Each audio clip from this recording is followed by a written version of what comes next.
ಚಾಮರಾಜನಗರ ಜಿಲ್ಲೆಯ ಪ್ರಸಿದ್ಧ ಮಲೆಮಹದೇಶ್ವರ ಬೆಟ್ಟದ ದೇವಸ್ಥಾನ ಹಾಗೂ ಅರಣ್ಯ ಪ್ರದೇಶದ ಸ್ವಚ್ಛತೆ, ಹೆಚ್ಚುತ್ತಿರುವ ಪ್ಲಾಸ್ಟಿಕ್ ಬಳಕೆ ನಿಯಂತ್ರಿಸುವ ನಿಟ್ಟಿನಲ್ಲಿ ಸೈಕಲ್ ಜಾಥಾ ಹಮ್ಮಿಕೊಳ್ಳಲಾಗಿದೆ.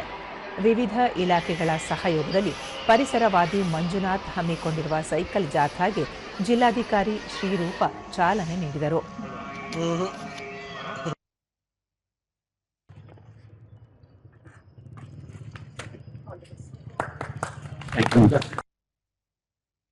ದೂರದರ್ಶನ ಮಲೆಮಹದೇಶ್ವರ ಬೆಟ್ಟದಲ್ಲಿ ಹೆಚ್ಚುತ್ತಿರುವ ಪ್ಲಾಸ್ಟಿಕ್ ಬಳಕೆಯನ್ನು ನಿಯಂತ್ರಿಸಲು ಸೈಕಲ್ ಜಾಥಾ ಸಹಕಾರಿಯಾಗಿದೆ.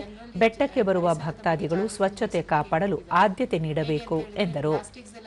ಈಗ ಜಾಸ್ತಿ ರಸ್ತೆಲೆಲ್ಲ ಈಗ ಯುಗಾದಿ ಸಂದರ್ಭದಲ್ಲಿ ಸಾಕಷ್ಟು ಭಕ್ತಾದಿಗಳು ಬಂದು ಅಲ್ಲಿ ಪ್ಲಾಸ್ಟಿಕ್ಸ್ ಕುಡಿಯೋ ನೀರಿಂದಿರ್ಬೋದು ಮತ್ತು ಪ್ಲೇಟ್ಸ್ ಇದೆಲ್ಲದನ್ನು ಹಾಕಿ ಪರಿಸರವನ್ನು ಹಾಳು ಮಾಡ್ತಾ ಇರ್ತಾರೆ ಅಂತ ಹೇಳ್ಬಿಟ್ಟು ಒಂದು ಉದ್ದೇಶದಿಂದ ಜನಗಳಿಗೆ ಜಾಗೃತಿ ಮೂಡಿಸಲು ಅವರು ಸೈಕಲಲ್ಲಿ ಜಾಥಾ ಮಾಡಿದ್ದಾರೆ. ಇದಕ್ಕೆ ನಮ್ಮೆಲ್ಲ ಸಪೋರ್ಟ್ ಇದೆ.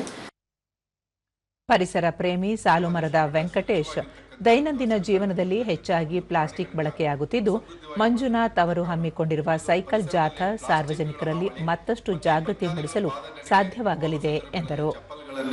ಅಲ್ಲಲ್ಲಿ ಮಧ್ಯೆ ಬಿಸಾಕ್ತಕ್ಕಂಥದ್ದು ಹಾಗೂ ಪ್ರಾಣಿ ಪಕ್ಷಿಗಳಿಗೆ ವಾಕಿಂಗ್ ಹೋಗ್ಬೇಕಾದ್ರೆ, ಬೆಟ್ಟ ಹತ್ತಬೇಕಾದ್ರೆ, ಇಳಿಬೇಕಾದ್ರೆ ಅದಕ್ಕೆ ತೊಂದರೆ ಕೊಡದೇ ಇರೋಂಗೆ ಒಂದು ಅವೇರ್ನೆಸ್ ಮೂಡಿಸಬೇಕು, ಜಾಗೃತಿ ಮೂಡಿಸಬೇಕು ಮತ್ತು ಪರಿಸರವನ್ನು ಸಂರಕ್ಷಣೆ ಮಾಡಬೇಕು ಅಂತೇಳಿ ಮಂಜುನಾಥ್ ಅವರು ಇವತ್ತೊಂದು ದಿವಸ ಚಾಮರಾಜನಗರ ಜಿಲ್ಲಾಧಿಕಾರಿಗಳ ಕಚೇರಿಯಿಂದ ಅವರಿಂದನೇ ಇವತ್ತು ಚಾಲನೆ ಕೊಡಿಸಿದ್ದಾರೆ. ನಾವು ಸಹಿತ ಅದಕ್ಕೆ ಸಾಕ್ಷಿಯಾಗಿದ್ವಿ.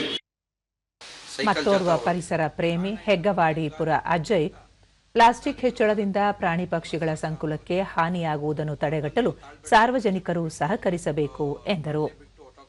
ಬಾಟ್ಲುಗಳು, ನೀರು ಕುಡಿದಿದ್ದ ಬಾಟ್ಲು ಮತ್ತು ಚಾಟ್ಸ್ಗಳು ತಿಂದಿರೋ ಕವರ್ಗಳನ್ನೆಲ್ಲ ಬಿಸಾಡ್ತಾರೆ. ಅದರಿಂದ ಪ್ರಾಣಿ ಪಕ್ಷಿಗಳಿಗೆಲ್ಲ ತೊಂದರೆ ಆಗ್ತದೆ ಅನ್ನೋದನ್ನು ಸಾರುವ ಪರ್ಪಸ್ ಆಗಿ ಮಂಜುನಾಥ್ರವರು ಸೈಕಲ್ ಜಾಥಾ ಮಾಡ್ತಾ ಇದ್ದಾರೆ. ಅವರು ಸದುದ್ದೇಶ ಒಳ್ಳೆ ಉದ್ದೇಶ ಇರೋದ್ರಿಂದ ಅದಕ್ಕೆಲ್ಲ ಕೈ ಜೋಡಿಸ್ಬೇಕು ಅಂತ ಈ ಮುಖಾಂತರ ಕೇಳ್ತಾರೆ.